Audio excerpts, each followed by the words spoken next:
daughter, he turned her insides gold. Midas loved his daughter, and turned her insides gold. I heard a voice, hear your voice, her voice along with yours. Behind the walls, behind those walls, these walls you tore. Midas had a daughter, he turned her insides gold. Midas held his daughter, and turned her insides gold.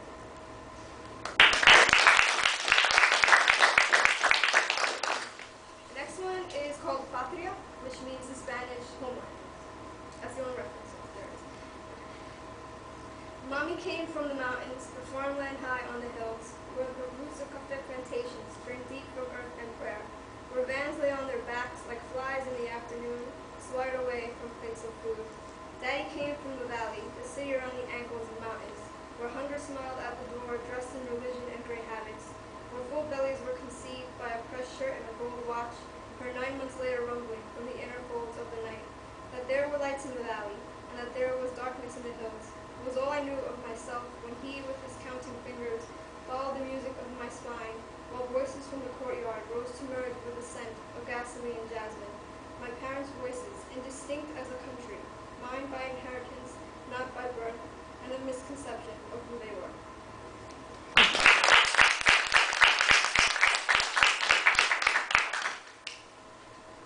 The next one is entitled Lord. It was 2 years of rain, settling over Brooklyn, seeping into fabric and collecting on skin. It was 2 years of running towards Lutheran Medical, 2 years of heavy breathing and buckling calves. It was 2 years, Mama, of elevators and tiled floors, of monitored doors and passes, of plastic book bags and food tins they sealed you in, of a visiting room that filled, with hands that gave and that took. 2 years of smuggling the words I could not say, the embraces I did not know how to give, within books you placed aside. It was 2 years of measured time, and of whispering guards, who told me what you would not.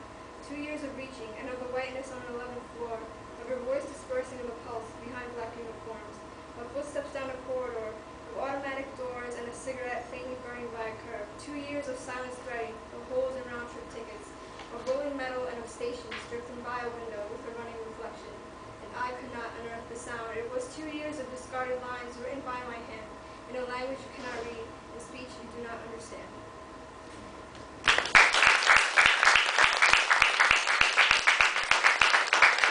And the last one is entitled Verses on Cain and Abel. There's an epitaph from the New York Times, a quote by Khalid Sheikh Mohammed, who was the September 11th plotter.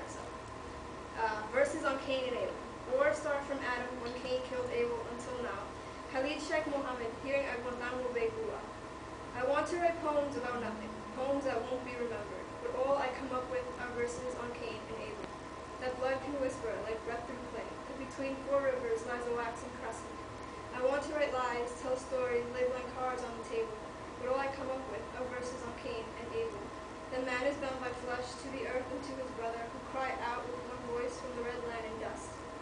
I want to write about street lamps branching over pavement, that he wanders through cities, doesn't watch the sun at dusk, about notebooks filled with a child's pencil scrawl, but carries Abel, the scent of the sea in a breeze within the scar of the wounds I've shared, or the anatomy of hands, or a wound he can't recall.